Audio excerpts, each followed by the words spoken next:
हरे कृष्णा।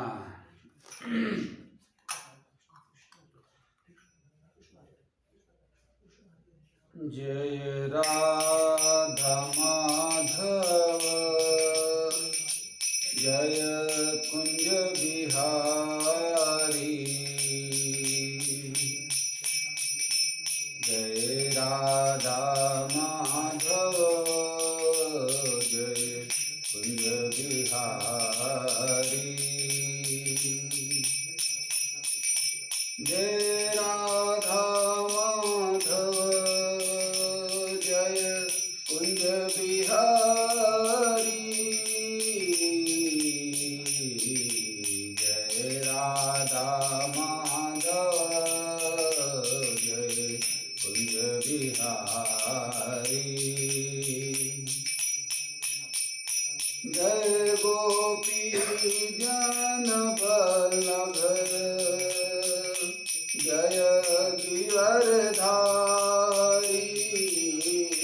जय गोपी जन वल्लभ जय गिरधारी।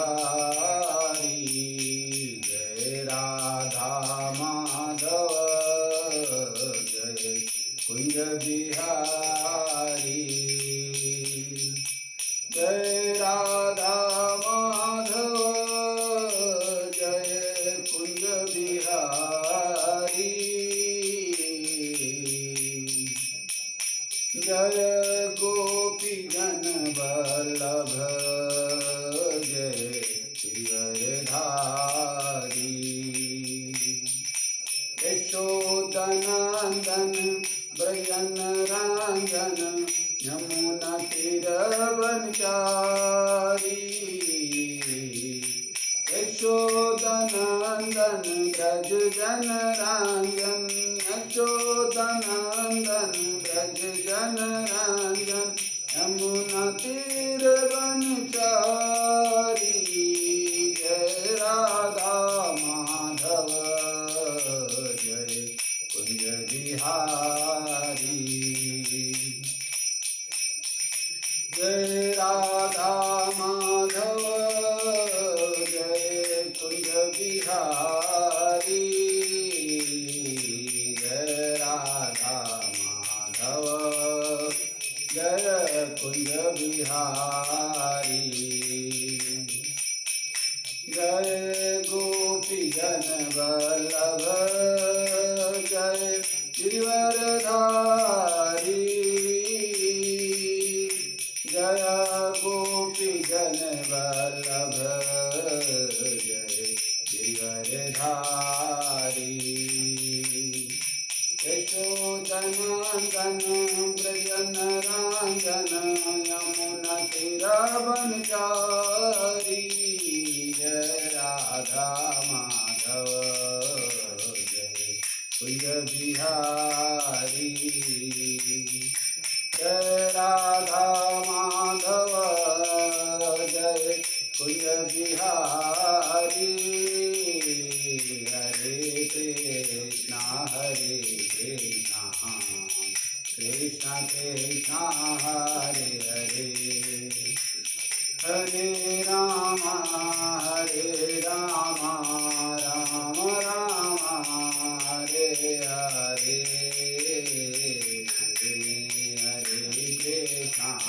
हरे कृष्णा कृष्णा कृष्णा हरे हरे हरे राम राम राम हरे हरे। हरे कृष्णा कृष्णा कृष्णा हरे हरे हरे राम राम राम हरे हरे। हरे कृष्णा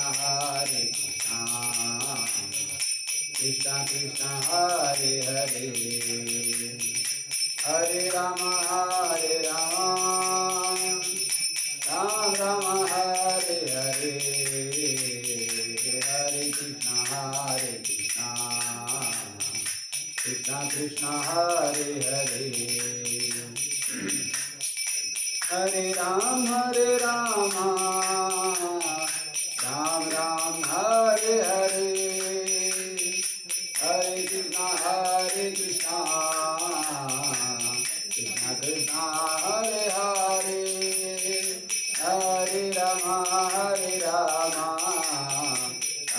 राम हरे हरे जय श्री कृष्णा जय श्री कृष्णा जय श्री कृष्णा जय श्री कृष्णा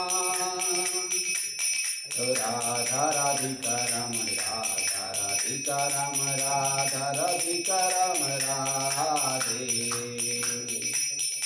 जय कृष्ण बलराम कृष्ण बलराम कृष्ण बलराम जय कृष्ण बलराम जय वृंदावन धाम वृंदावन धाम वृंदावन धाम जय वृंदावन धाम जय मायापुर धाम मायापुर धाम मायापुर धाम जय मायापुर धाम जय जय जय प्रभुपाद प्रभुपाद प्रभुपाद जय श्रीला प्रभुपाद जय जय जय गुरुदेव गुरुदेव गुरुदेव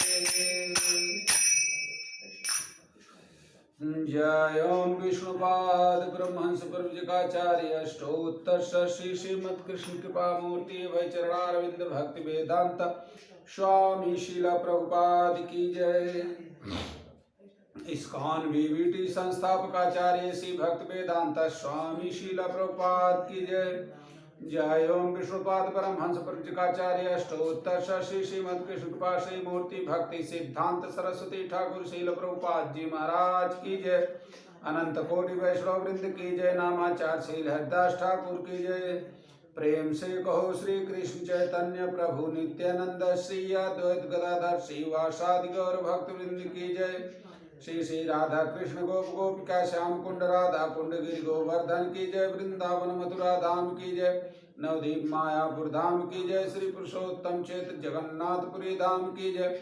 गंगा देवी की जय यमुना देवी की जय भक्ति देवी की जय तुलसी देवी की जय। हरि नाम संकीर्तन महायज्ञ की जय। निताय निताय निताय गौर प्रेमानंदे Hari Hari. All glories to somebody devotees, Hare Krishna. All glories to somebody devotees, Hare Krishna. All glories to somebody devotees, Hare Krishna. All glories, Guru and Gauranga Goswami, Srila Prabhupada ki jai. Om Namo Bhagavate Vasudevaya.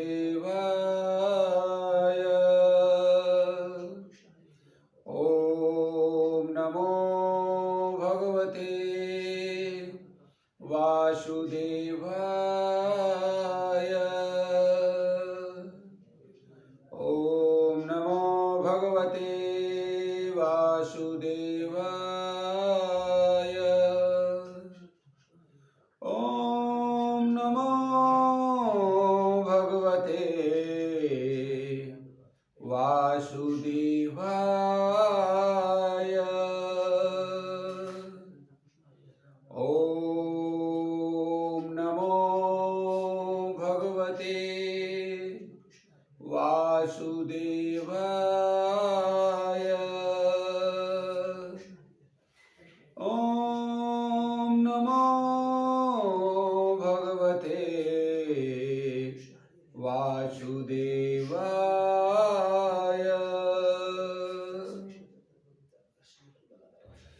वाञ्छाकल्पतरुभ्यश्च कृपा सिन्धुभ्येव च पतितानां पावनेभ्यो वैष्णवेभ्यो नमो नमः। हरे कृष्णा। आज के इस श्रीमद् भागवतम कक्षा में आप लोगों का हार्दिक स्वागत और अभिनंदन। हम लोग स्कंद 6 अध्याय 9 श्रीमद् भागवतम स्कंद 6 अध्याय 9 आज प्रारंभ करेंगे। आइए पढ़ना प्रारंभ करते हैं। श्लोक संख्या 1। श्री शुक उवाच तस्यासन्न विश्वरूपस्य शिरांसि त्रीणि भारत सोमपीठं सुरापीठम् अन्नाददम् इति सुश्रुम। दोबारा देखें। श्रीशुकः उवाच तस्य आसन् विश्वरूपस्य शिरांसि त्रीणि भारत सोमपीठं सुरापीठम् अन्नादम् इति सुश्रुम। अनुवाद देखें। श्री सुखदेव गोस्वामी ने कहा, देवताओं के पुरोहित विश्वरूप के 3 सिर थे। इनमें से एक से वह सोमपान करता था, तो दूसरे से मदिरापान और तीसरे से भोजन ग्रहण करता था। हे राजा परीक्षित, ऐसा मैंने विद्वानों से सुना है। सुखदेव गोस्वामी महाराज परीक्षित को बता रहे हैं कि जो देवताओं के पुरोहित विश्वरूप थे उनके 3 सिर था और तीनों से वह एक से सोमपान करता था, दूसरे से मदिरापान करता था और तीसरे से अन्न ग्रहण करता था, भोजन करता था। आइए तात्पर्य देखें। तात्पर्य प्रभुपाद जी के द्वारा। प्रभुपाद जी की जय। कोई मनुष्य स्वर्ग के राज्य, इसके राजा तथा अन्य वासियों को प्रत्यक्ष नहीं देख सकता है और न उनके अन्य कार्यकलापों को ही देख सकता है, क्योंकि वह स्वर्गलोक नहीं जा सकता। यद्यपि आधुनिक विज्ञानियों में अनेक अंतरिक्ष यानों का आविष्कार कर लिया है, किंतु वे अभी चंद्रमा तक भी नहीं पहुंच पाए। अन्य लोगों की बात तो कोसों दूर है। कोई मनुष्य प्रत्यक्ष अनुभव से मानव अनुभूति से अधिक नहीं सीख सकता। उसे विद्वानों से सुनना चाहिए। इसीलिए महात्मा सुखदेव गोस्वामी कहते हैं, हे राजन, मैं तुमको वही सुना रहा हूँ जो कुछ मैंने प्रामाणिक सूत्रों से सुना है। यह वैदिक पद्धति है।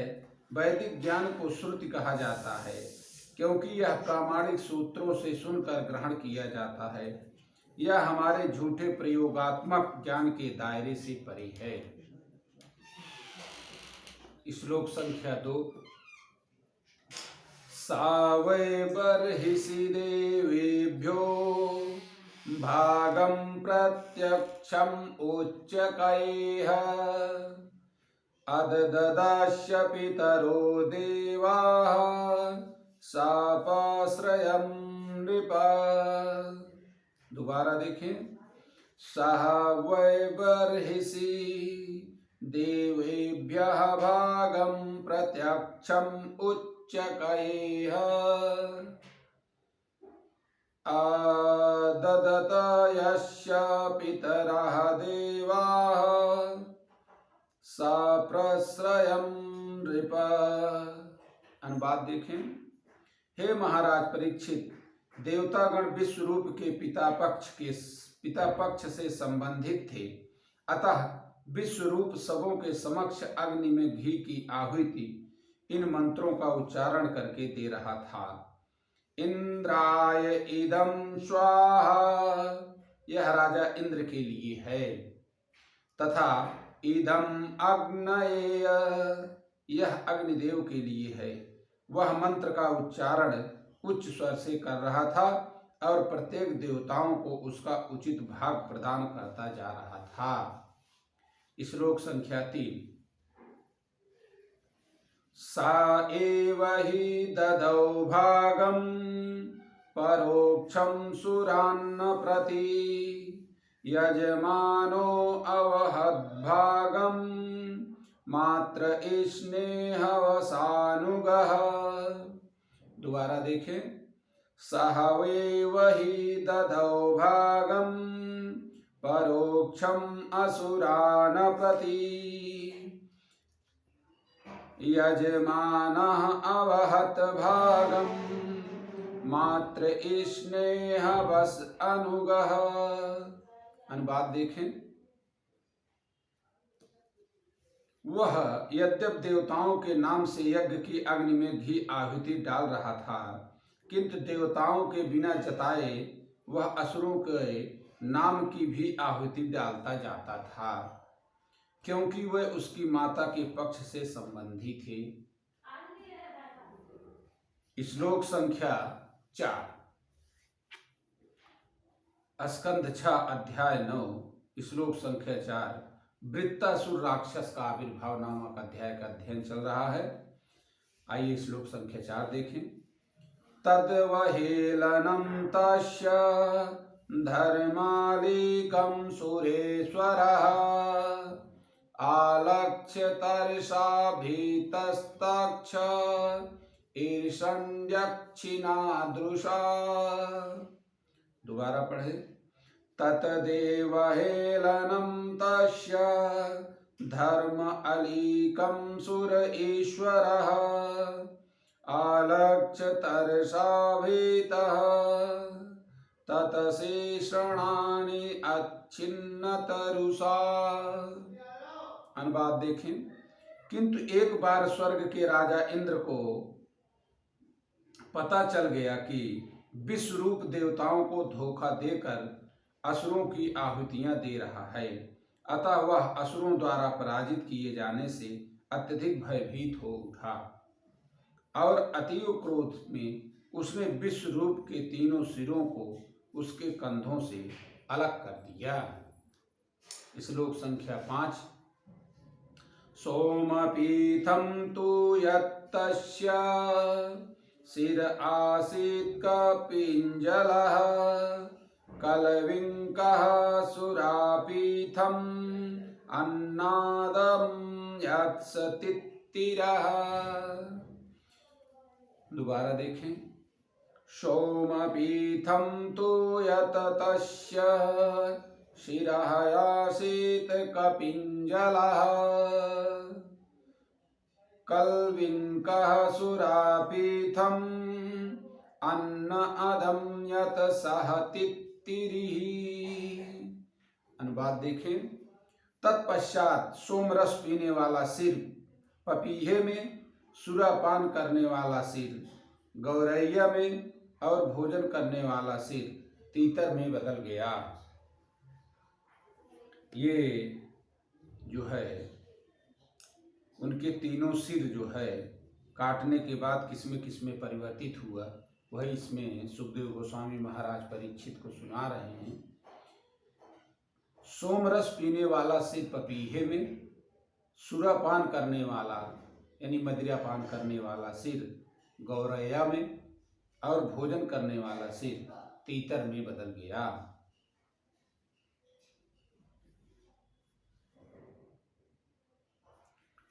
श्लोक संख्या 6। ब्रह्महत्यामञ्जिला जग्राह यद्यपीश्वरः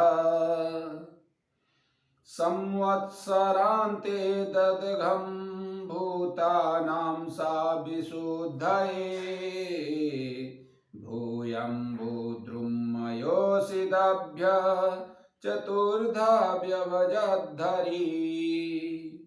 दोबारा देखें। ब्रह्महत्याम अंजिलना जग्रहायत अपि ईश्वरः संवत्सरयन्ते ततयघं भूतानां सा विशुद्धये भूमि अम्बुद्रुम योषिदिभ्यः चतुर्धा व्यवजत हरि। अनुवाद देखें। इंद्र इतना शक्तिशाली था कि यदि चाहता तो ब्रह्म हत्या के पाप फल को निरस्त कर सकता था, किंतु उसने हाथ जोड़कर पछताते हुए पाप भार को स्वीकार कर लिया। उसने 1 वर्ष तक यातना भोगी और तब अपनी शुद्धि के लिए हत्या के पाप को पृथ्वी, जल, वृक्ष तथा स्त्रियों में बांट दिया। श्लोक संख्या 7। भूमिस्तुरीयं जग्रह खातपूरवरेण वै ईरिणं ब्रह्महत्याया रूपं भूमौ प्रदिश्यते। दोबारा देखें। भूमि तुरीयं जग्राह खातपूरा वरेण वै ईरिणम् ब्रह्महत्यायाः रूपं भूमौ प्रदृश्यते। अनुवाद देखें। पृथ्वी ने राजा इंद्र से बदले में यह वरदान लेकर कि जहां कहीं भी गड्ढे होंगे वह समय पर अपने आप भर जाएंगे, ब्रह्म हत्या के पापों का चतुर्थांश स्वीकार कर लिया। उन पापों के कारण ही हमें पृथ्वी पर अनेक मरुस्थल दिखाई पड़ते हैं। तात्पर्य देखिए इस श्लोक का प्रभुपाद जी के द्वारा। प्रभुपाद जी की जय। चूंकि रेगिस्तान पृथ्वी की रुग्ण स्थिति के कारण प्रकट होता है, अतः कोई भी अनुष्ठान रेगिस्तान में नहीं संपन्न किया जा सकता।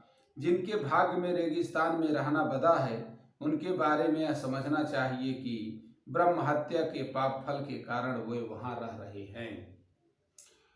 तोरियम, श्लोक संख्या 8।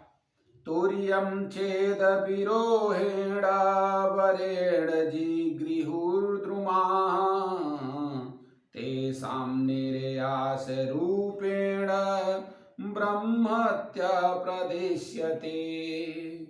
दोबारा देखें। तोरियम छेद विरोहेण वरेण जगृहुद्रुमा तेषां निर्यास रूपेण ब्रह्महत्या प्रदिश्यते। वृक्षों ने इंद्र से बदले में यह वरदान लिया कि काटे जाने पर भी उनकी शाखाएं फिर से उग आएंगी। ब्रह्म हत्या के पाप फल का चतुर्थांश ले लिया। ये पाप फल वृक्षों से निकलने वाले रस के रूप में दिखाई पड़ते हैं, इसलिए इस रस को पीना वर्जित है। श्लोक संख्या 9। शाश्वत काम वरेणाम हस्तुरीयम जगृहु स्त्रियः रजो रूपेण तान् स्वहो मासी मासी प्रदिश्यते। शाश्वत, दोबारा देखें। शाश्वत काम वरेण अहम तुरीय जी जगृहो स्त्रियः रजः रूपेण तासु मासी मासी प्रदिश्यते। स्त्रियों ने इंद्र से बदले में यह वरदान प्राप्त किया कि वे अपनी काम वासनाओं को जब तक वे भ्रूण के लिए हानिकारक न हो, गर्भकाल में भी निरंतर पूरी कर सकेंगी। पाप फलों का चतुर्थांश स्वीकार कर लिया। फलस्वरूप स्त्रियों में प्रत्येक मास रजो दर्शन होता है। तात्पर्य, स्त्रियों की जात अत्यंत कामी होती है और निरंतर बनी रहने वाली उनकी काम वासना कभी पूरी नहीं होती। जब इंद्र ने यह वर दिया कि उनकी कामनाओं का भी अंत न हो, उनकी कामनाओं का कभी अंत न हो, तो स्त्रियों ने ब्रह्म हत्या से लगने वाले पाप फलों का चतुर्थांश अंगीकार कर लिया। द्रव्य भूयो वरेणापस्तुरीयं जगृहुर्मलम् तासु बोद्धदफेनाभ्यां दृष्टं तदधरति क्षिपन्। दोबारा देखें। द्रव्य भूवा वरेण आपतुरीयं जगृहुमलम् तासु बुद्रदफेनाभ्यां दृष्टं ततहरति क्षिपन्। अनुवाद देखें। जल ने इंद्र से बदले में यह वर प्राप्त करके कि किसी अन्य वस्तु में जल मिलाने से उसका आयतन बढ़ेगा, पाप फलों का चतुर्थांश स्वीकार कर लिया। इसीलिए जल में बुलबुले तथा फेन उठते हैं। मनुष्य को चाहिए कि इन्हें हटा करके ही जल भरे। तात्पर्य देखिए इस श्लोक का। जब दूध, फल के रस या अन्य ऐसे किसी पदार्थ के साथ जल मिलाया जाता है तो आयतन बढ़ जाता है और लोग यह नहीं समझ पाते कि उनमें से किसकी वृद्धि हुई। इस आशीर्वाद के बदले में जल ने इंद्र के पापों का चतुर्थांश अंगीकार किया। ये पाप कर्म फेन तथा बुलबुलों में दिखाई पड़ते हैं, अतः पीने के लिए जल भरते समय बुलबुले तथा फेन से बचना चाहिए। श्लोक संख्या 11 देखें। हतपुत्रस्ततस्त्वष्टा जुहावेन्द्राय शत्रवे इंद्रशत्रो विवर्धस्व माचिरं जहि विदुषम्। दोबारा से देखें। हतपुत्रः तथा त्वष्टा जुहावेन्द्राय शत्रवे इंद्रशत्रो विवर्धस्व माचिरं जहि विद्विषम्। अनुवाद देखें इस श्लोक का। विश्वरूप के वध के पश्चात उसके पिता त्वष्टा ने इंद्र को मारने के लिए अनुष्ठान किए। उसने अग्नि में यह उच्चारण करके आहुति डाली, हे इंद्र के शत्रु, तुम्हारी अभिवृद्धि हो, तुम अविलंब अपने शत्रु का वध करो। तात्पर्य देखिए। त्वष्टा के द्वारा उचित मंत्र के कुछ त्रुटि रह गई थी, क्योंकि उसने ह्रस्व के बजाय दीर्घ स्वर में उच्चारण किया, जिससे मंत्र का अर्थ बदल गया था। त्वष्टा इंद्र शस्त्रो शब्द का उच्चारण करना चाहता था, जिसका अर्थ है हे इंद्र के शत्रु। इस मंत्र में इंद्र संबंध कारक खष्टी में आया है और इंद्र शत्रु में तत्पुरुष समास कहलाता है। दुर्भाग्यवश त्वष्टा में इस मंत्र का थोड़े समय के बजाय देर तक उच्चारण किया, जिससे उसका अर्थ इंद्र के शत्रु से बदलकर इंद्र जो शत्रु है हो गया। फलस्वरूप इंद्र का शत्रु न प्रकट होकर वृत्तासुर का शरीर प्रकट हुआ, जिसका शत्रु इंद्र था। अथान्वाहार्य पचनादुत्थितो घोर दर्शना कृतांत इव लोकानां युगांत समये यथा। आइए दोबारा देखते हैं। अथ अन्वाहार्य पचनात उत्थिता घोर दर्शना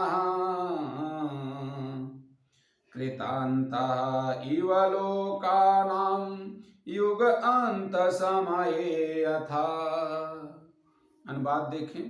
तत्पश्चात अनुहार्य नामक यज्ञ अग्नि के दक्षिणी कोने से एक भयावना व्यक्ति प्रकट हुआ, जो युगांत में समग्र ब्रह्मांड का विनाश करने वाले के समान प्रतीत हो रहा था।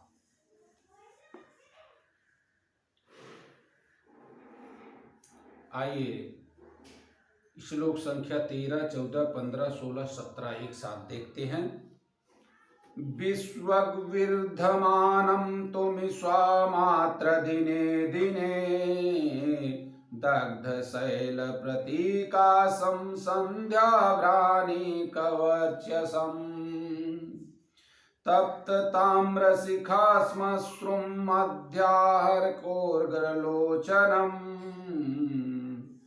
देदीप्यमाने त्रिशिखे शूल आरोप्य रोदसी नृत्यन्तं मुन्नदन्तं च चालयन्तं पदामहीम्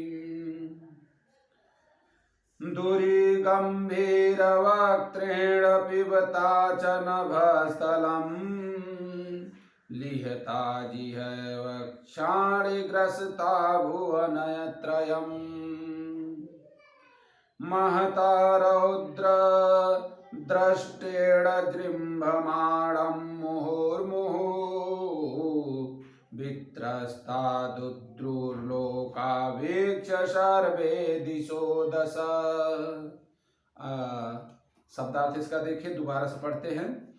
विश्वक विवर्धमानं तं ईशु मात्रं दिने दिने दग्धशैलप्रतीकाशं सन्ध्यायाभ्रयणीक वर्चसं तप्तताम्रशिखा श्राश्रुं मद्याः अर्क उग्रलोचनं देदीप्यमाने त्रिशिखे शूले आरोप्य रोदसी नृत्यन्तम् उन्नदन्तम् चाचलायन्तम् पदामहीन्दरी गम्भीर वक्त्रेण पिबता च नभस्थलम् लिहता जिहयात्र क्षाणीग्रस्ता भुवनत्रयं महता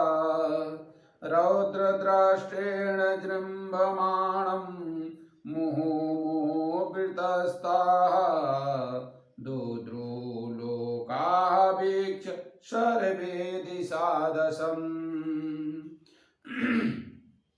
आइए अनुवाद देखें इसका।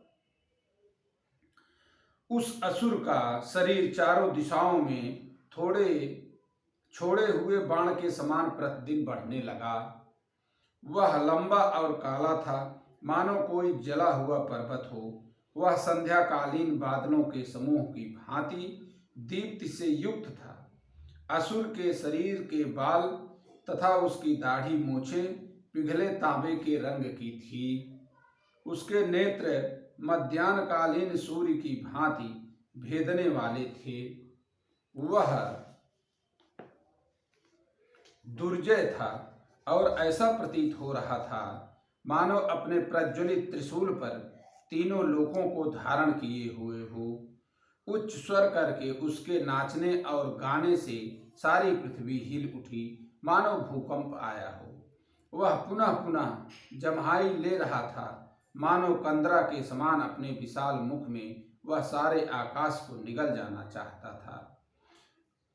ऐसा प्रतीत हो रहा था मानो वह आकाश के सभी तारों को अपनी जीभ से चाट रहा हो और अपने लंबे पैने दांतों से संपूर्ण ब्रह्मांड को खाने जा रहा हो। उस विराट असुर को देखकर सभी व्यक्ति डर के मारे इधर उधर चारों दिशाओं में भागने लगे। तो आज जो है स्कंद 6 अध्याय 9 वृत्तासुर राक्षस का आविर्भाव नामक अध्याय हम लोग अध्ययन किए। श्लोक संख्या 1 से 18 तक। आज की कक्षा बस यहीं तक। अब आगे का श्लोक कल की कक्षा में। हरे कृष्णा।